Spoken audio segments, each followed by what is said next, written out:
Bismillahirrahmanirrahim. Assalamualaikum warahmatullahi wabarakatuh. Selamat pagi adik-adik mahasiswa. Perkenalkan, saya Dia Anggreni Hasri, dosen yang akan membersamai adik-adik semua pada mata kuliah Matematika Ekonomi dan Bisnis selama 1 semester ke depan. Materi yang pertama yang akan kita bahas adalah tentang konsep dasar matematika ekonomi.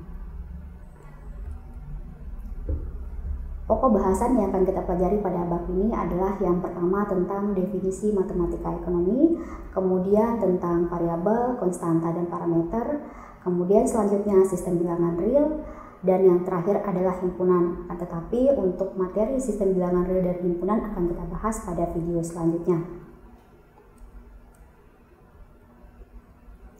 Langsung saja kita masuk pada pokok bahasan yang pertama, yaitu tentang konsep dasar matematika ekonomi. Yang pertama adalah definisi dari matematika ekonomi.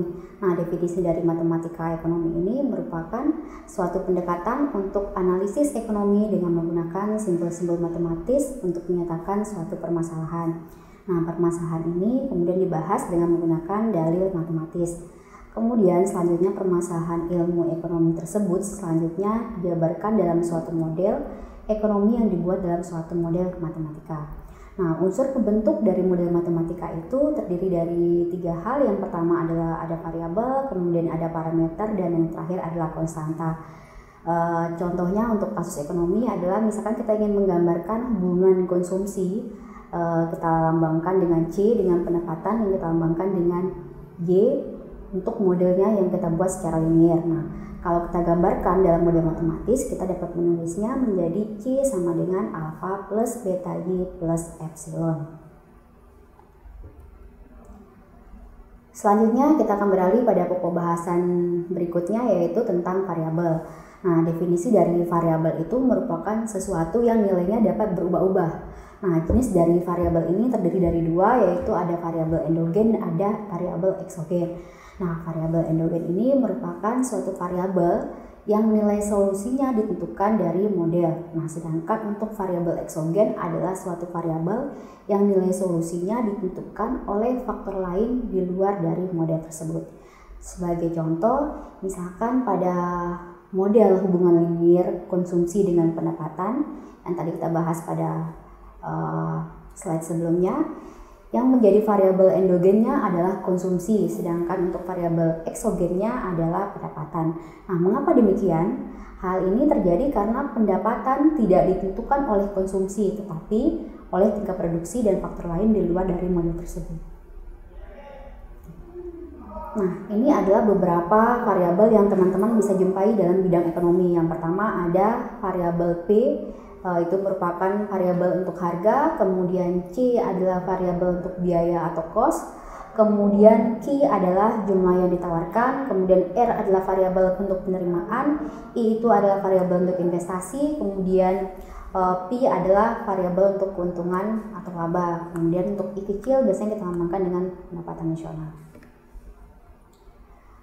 Kemudian kita beralih ke pokok bahasan selanjutnya, yaitu tentang konstanta dan parameter. Nah, parameter ini merupakan suatu koefisien dari variabel atau angka pengali konstan terhadap variabelnya.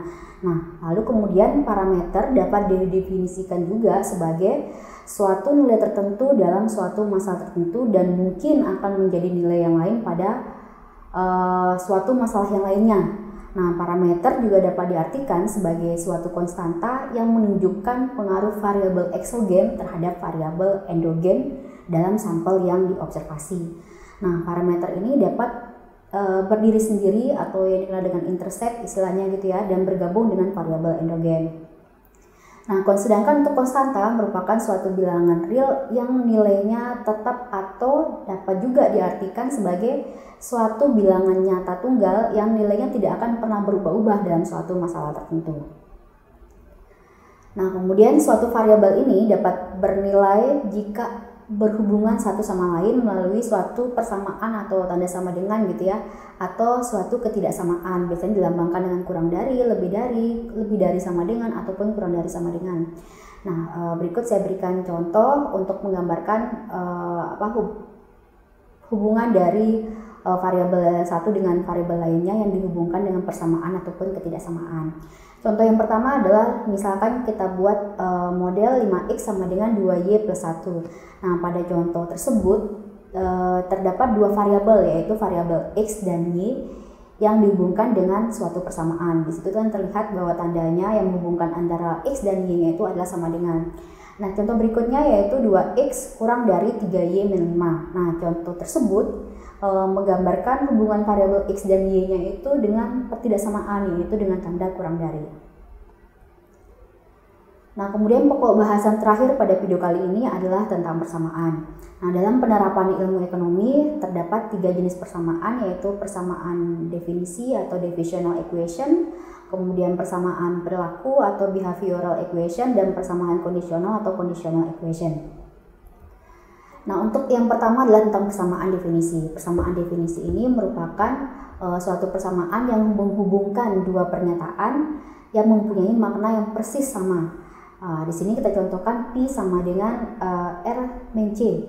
Nah, di sini persamaan ini merupakan suatu persamaan yang menghubungkan antara profit atau fee dengan penerimaan atau R dan biaya atau C yang dikenal dengan istilah cost. Nah, berikutnya adalah tentang persamaan perilaku. Nah, persamaan perilaku ini merupakan suatu persamaan yang menggambarkan perubahan suatu variabel sebagai respon dari variabel lainnya. Nah, sebagai contoh, bahwa perubahan konsumsi agregat akibat perubahan pendapatan nasional, kita dapat menulisnya dengan persamaan C sama dengan 75 plus 10Y. Nah, ini adalah untuk model yang linear, sedangkan kalau kita buat dalam model non-linear atau kuadratik, kita dapat membuatnya seperti menjadi suatu persamaan yang ditulis menjadi C sama dengan 110 plus Y kuadrat.